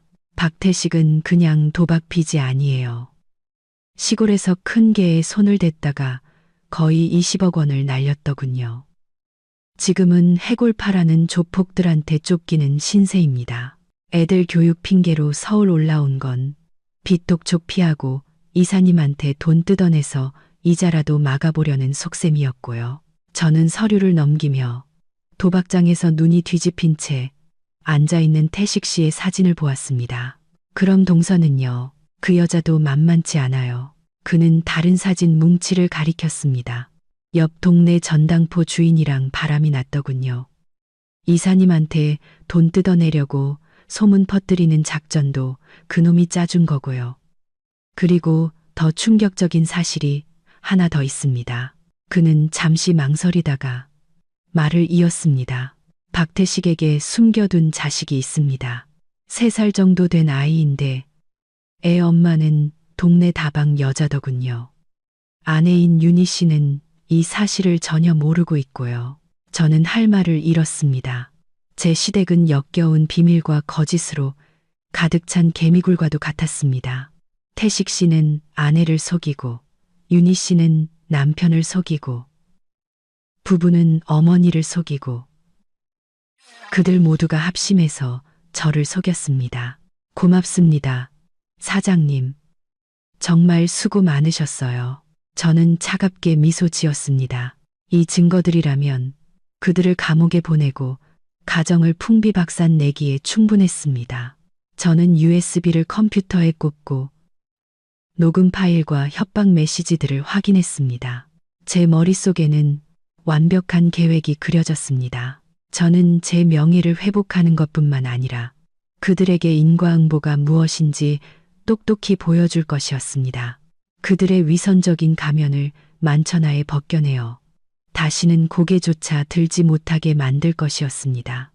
그날 저녁, 저는 평소보다 일찍 집에 돌아왔습니다. 민준 씨에게는 아무 말도 하지 않고 조용히 비행기 표를 예매하고 비자 수속을 마쳤습니다. 모든 준비는 끝났습니다. 이제 마지막 연극의 막을 내릴 차례였습니다. 금요일 오후, 폭풍이 닥친 지 정확히 일주일째 되는 날, 저는 민준 씨에게 메시지를 보냈습니다. 그와 시댁 식구들 모두를 회사 근처 고급 레스토랑의 VIP 룸으로 오라고 했습니다. 돈 문제에 대해 협상하고 모든 갈등을 끝내고 싶다고 말했죠. 그들은 모두 왔습니다. 마치 시체의 냄새를 맡은 독수리 떼처럼 의기양양한 얼굴이었습니다. 제가 여론의 압박에 굴복해 돈으로 입을 막으려 한다고 생각했겠죠. 최 여사님은 가장 좋은 옷을 차려입었고 태식 씨는 머리에 젤을 발랐으며 윤희 씨는 새빨간 립스틱을 칠했습니다. 그들이 방에 들어섰을 때 저는 여유롭게 차를 마시고 있었습니다. 테이블 위에는 작은 여행 가방과 서류철 하나가 놓여 있었습니다. 다들 오셨네요. 그럼 시작하죠. 어때요? 이제 좀 무서워졌어요. 윤희 씨가 도발적인 목소리로 먼저 입을 열었습니다. 우리가 글 내려주는 대가로 얼마 줄 건데요? 5억. 아니면 10억. 저는 그녀에게 대답하지 않고 민준 씨를 바라보았습니다. 그는 구석에 앉아 제 눈을 마주치지 못했습니다. 민준 씨, 오늘 내가 모두를 부른 건 협상하기 위해서가 아니에요. 최후 통첩을 하기 위해서예요. 저는 여행 가방을 열었습니다. 안에는 돈이 아닌 비행기표 뭉치와 이민 서류가 들어 있었습니다. 내 수속은 다 끝났어요. 그리고 이건 당신을 위한 배우자 초청 서류예요. 당신이 서명만 하면 회사에서 가장 빠른 수속을 지원해 줄 거예요. 방 안은 정적에 휩싸였습니다. 최 여사님과 태식 씨는 눈을 동그랗게 뜨고 서로를 쳐다보았습니다. 하지만 떠나기 전에 모두에게 줄 선물이 있어요. 저는 흥신소에서 받은 서류철을 테이블 위에 올렸습니다. 태식 씨의 도박 사진, 사채 계약서, 그리고 윤희 씨가 전당포 주인과 모텔에 들어가는 사진을 테이블 중앙에 던졌습니다. 이건 도련님이 사채를 쓰고 빚 독촉을 피하고 있다는 증거. 이건 동서가 바람 피운 증거. 그리고 이건 도련님의 숨겨둔 아들 사진이에요. 방 안은 폭탄이 터진 듯 아수라장이 되었습니다. 윤희 씨는 자신의 불륜 사진을 움켜쥐고 얼굴이 새하얗게 질렸습니다. 태식 씨는 숨겨둔 아이 사진을 보고 벌벌 떨었습니다. 최 여사님은 말을 잇지 못하고 기절했다. 깨어나기를 반복했습니다. 이번에는 진짜 충격으로 쓰러진 것이었습니다. 당신들이 나한테 돈을 뜯어낼 수 있을 거라고 생각했어요. 저는 자리에서 일어나 우렁찬 목소리로 말했습니다. 이 증거들만으로도 나는 도련님을 도박과 사기죄로 감옥에 보낼 수 있어요. 동서는 명예훼손과 간통죄로 고소할 수 있고요. 그리고 이 집안을 아주 풍비박산 낼 수도 있죠. 저는 민준 씨를 향해 돌아보며 손에서 결혼 반지를 빼 테이블 위에 내려놓았습니다. 민준 씨, 지난 10년간 난 당신과 이 가족을 위해 모든 걸 바쳤어요. 하지만 내 인내심은 이제 바닥났어요. 지금 당신에게 10초의 시간을 줄게요. 첫째, 이혼 서류에 서명하고 여기 남아서 당신 어머니, 동생과 함께 이 쓰레기 같은 문제들을 해결하는 것. 둘째, 지금 일어나서 나를 따라 나서는 것. 우리는 다른 곳에서 이 유독한 사람들과 완전히 연을 끊고 새로 시작하는 거예요. 하나, 둘, 셋. 저는 숫자를 세기 시작했습니다. 민준 씨는 저를 보고, 신음하는 어머니를 보고, 두려움에 떠는 동생과 울부짖는 동서를 보았습니다. 그의 얼굴은 고통으로 일그러졌습니다. 넷, 다섯, 여섯. 정신을 차린 최 여사님이 소리쳤습니다. 민준아, 내가 전현을 따라가면 내가 내 앞에서 죽어버릴 거다. 이 불효자식아, 너랑은 의절이야. 아홉, 결정의 순간이 왔습니다. 저는 숨을 죽이고 기다렸습니다. 과연 사랑과 깨달음이 맹목적인 효도라는 족쇄를 끊을 만큼 강할까요? 열, 제 마지막 숫자는 판사의 선고처럼 건조하고 단호하게 울려 퍼졌습니다. 저는 눈도 깜빡이지 않고 민준 씨의 눈을 똑바로 쳐다보았습니다. 그 순간 시간은 멈춘 듯 했습니다. 방 안은 무서운 정적에 휩싸였고 오직 최 여사님의 거친 숨소리와 윤희 씨의 흐느낌만 들렸습니다. 민준 씨가 천천히 일어섰습니다. 그의 얼굴은 창백했지만 눈빛에는 지난 10년간 제가 한 번도 보지 못했던 단호함이 서려 있었습니다. 그는 고통을 연기하는 어머니와 부끄러움에 고개를 숙인 동생을 차례로 보았습니다. 어머니, 민준 씨의 목소리는 낮고 탁하게 울렸습니다. 죄송합니다. 제 효도는 지난 10년간으로 충분히 다했다고 생각합니다. 저는 제 아내가 피땀 흘려 번 돈으로 어머니를 봉양하고 동생 빚을 갚아주고 이 집안의 헛된 체면을 지켜드렸습니다. 하지만 제가 얻은 건 무엇입니까? 어머니는 제 아내를 남처럼 대했고 저를 현금 인출기 취급하셨습니다. 최 여사님은 아들을 보며 입을 떡 벌렸습니다. 네가 감히 어미한테 그런 말을 해? 내가 너를 어떻게 키웠는데 이제 와서 마누라 말만 듣고 늙은 어미를 버리겠다는 거냐? 어머니를 버리는 게 아닙니다. 민준 씨는 감정이 북받친 듯 떨리는 목소리로 그녀의 말을 잘랐습니다. 하지만 저도 제 인생이 있습니다. 제 아내는 서연이는 너무나 많은 것을 참아왔습니다. 그녀는 이 집에 아무런 빚도 지지 않았는데도 모든 것을 책임졌습니다. 그리고 태식이랑 윤희, 걔들도 다 컸는데 언제까지 우리 부부에게 기생해서 살아야 합니까? 저는 결정했습니다. 저는 제 아내를 따라가겠습니다. 말을 마친 그는 제게로 와 꽉 쥔 제 손을 잡고 결혼 반지를 다시 네 번째 손가락에 끼워 주었습니다. 서연아, 마지막 기회를 줘. 다시는 네가 단 하루도 고통받게 하지 않을게. 우리 가자. 최 여사님은 아들이 정말로 떠나려 하자 그의 다리를 붙잡고 처절하게 울부짖었습니다. 민준아, 가지마. 내가 가면 내 동생 빚은 누가 갚아. 내가 가면 나는 누구랑 살아. 내가 이 문을 나서는 순간 나는 여기서 머리를 박고 죽어버릴 거야. 민준 씨는 잠시 멈칫했지만 이번에는 뒤돌아보지 않았습니다.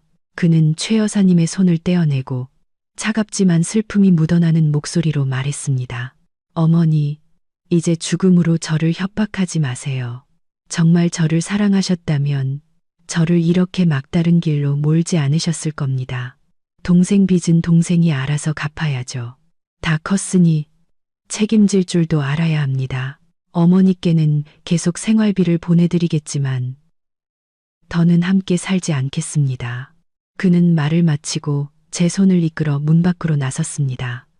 등 뒤에서는 최 여사님의 저주와 윤희 씨의 비명, 태식 씨의 욕설이 혼란스럽게 울려 퍼졌습니다. 하지만 저는 더 이상 신경 쓰지 않았습니다. 민준 씨가 제 손을 꽉 잡은 채 오랫동안 잊고 있던 따뜻함을 전해주었습니다.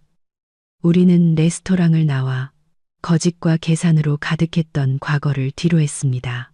다음 날 아침, 계획대로 기자회견이 저희 회사 대강당에서 열렸습니다. 저는 홍보팀과 변호사의 지원 아래 대중 앞에서 제 명예를 회복하기 위한 모든 준비를 마쳤습니다.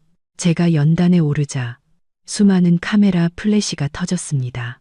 저는 차분하게 꾸밈 없이 그리고 동정을 구하지 않고 사건의 전말을 밝혔습니다. 오직 진실만을 이야기했습니다. 대형 스크린에는 저희 집 CCTV 영상이 재생되었습니다. 최 여사님이 밥상을 엎는 장면, 조카들이 물건을 부수는 장면, 윤희 씨가 찾아와 행패를 부리는 장면이 모두 선명하게 나타났습니다. 이어서 제가 시댁에 지원했던 금액을 증명하는 은행 이체 내역서가 공개되었습니다. 그리고 마지막으로 태식 씨의 도박 및 사체 증거와 윤희 씨가 사람을 고용해 저를 비방했다는 증거가 제시되었습니다. 회견장은 경악으로 술렁였습니다. 저를 비난하는 기사를 썼던 기자들은 부끄러움에 고개를 숙였습니다. 생중계를 지켜보던 사람들은 저에게 사과하며 대신 분노하는 댓글을 남기기 시작했습니다. 여러분, 저는 마이크에 대고 또렷하게 말했습니다.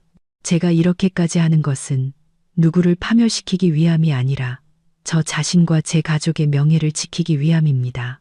저는 선의와 가족애를 이용해 사리사욕을 채우려는 모든 이들에게 경고의 메시지를 보내고 싶습니다. 법은 타인을 비방하고 모함하는 행위를 결코 용서하지 않을 것입니다. 기자회견은 성공적으로 끝났습니다.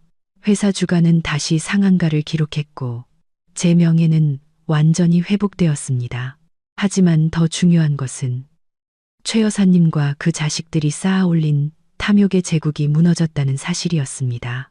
기자회견 직후 경찰은 제가 제공한 증거를 바탕으로 태식 씨의 도박 행위에 대한 수사에 착수했습니다. 그는 그날 오후 바로 경찰서로 소환되었습니다. 윤희 씨 역시 온라인 명예훼손 혐의로 조사를 받게 되었습니다. 제 시댁은 공식적으로 파탄났습니다. 어두운 비밀들이 빛 아래 드러나자 그들은 더 이상 동네에서 얼굴을 들고 다닐 수 없게 되었습니다.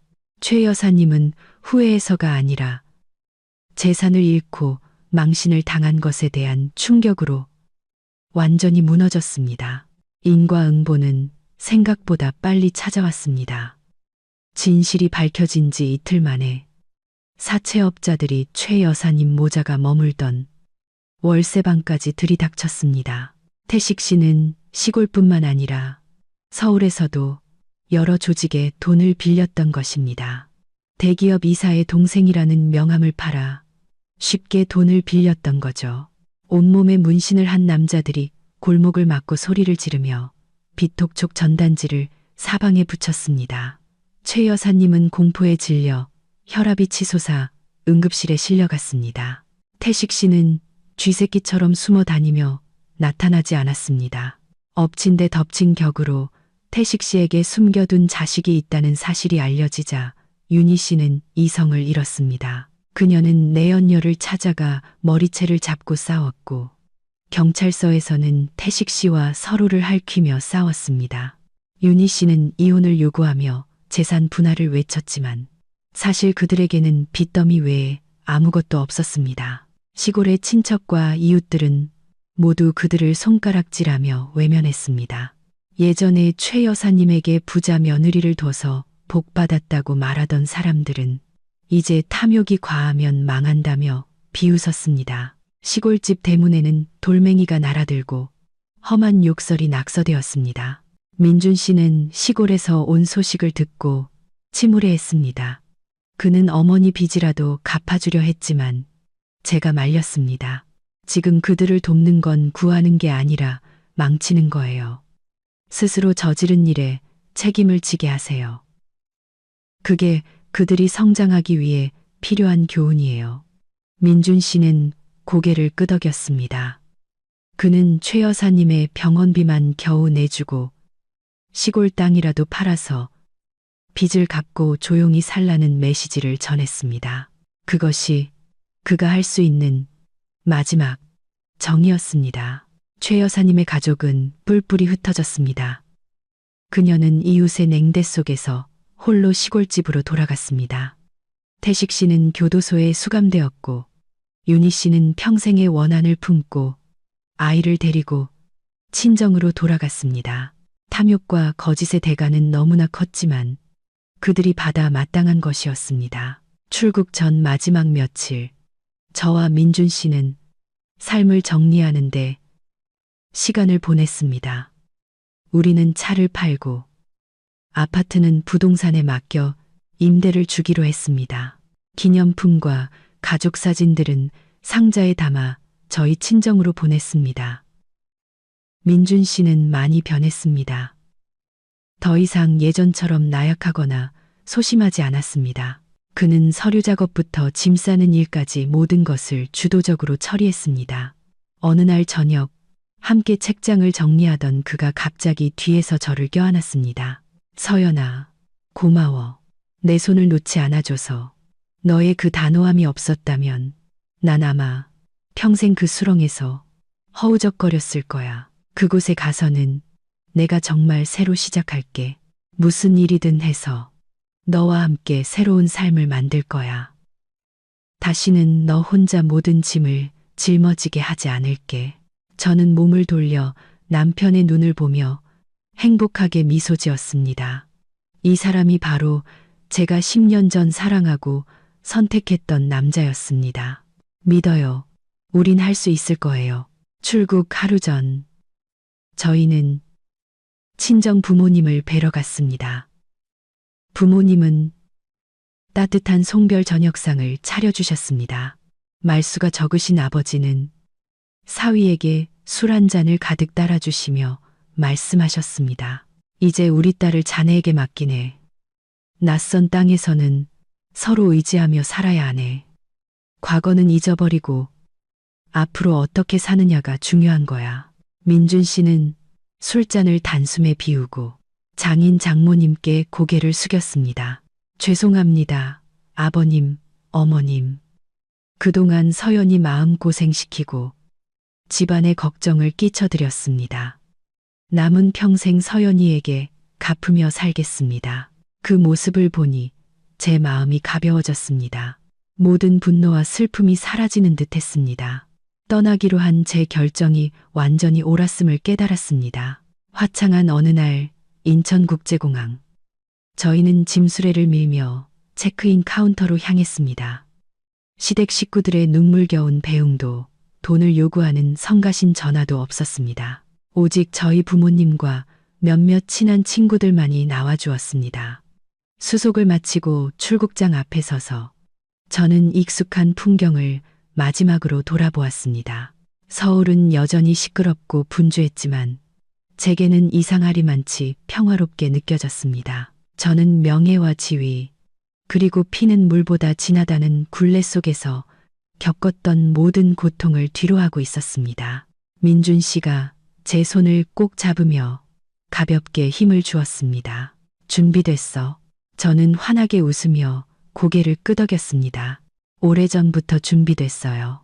우리는 보안 검색대를 통과해 마치 다른 세상으로 통하는 마법의 문을 지나듯 탑승구를 향해 걸어갔습니다. 그곳에는 지독한 시어머니도, 탐욕스러운 시동생도, 여성을 억압하는 낡은 관습도 없을 것이었습니다. 비행기가 이륙하며 도시는 날개 아래로 점점 작아졌습니다. 저는 창밖으로 보이는 뭉게구름과 높고 푸른 하늘을 보았습니다. 마치 우리를 기다리는 미래 같았습니다. 저는 남편의 어깨에 머리를 기대고 눈을 감았습니다. 눈을 뜨면 우리는 자유와 행복이 진정으로 시작되는 새로운 땅에 있을 것임을 알았습니다. 인생은 선택의 연속입니다. 그리고 저는 용감하게 선택하고 과감하게 버림으로써 진정한 나로 살아갈 수 있게 된 제 자신에게 감사합니다. 지금까지 이야기를 들어주셔서 진심으로 감사합니다. 다음 영상에서 다시 뵙겠습니다.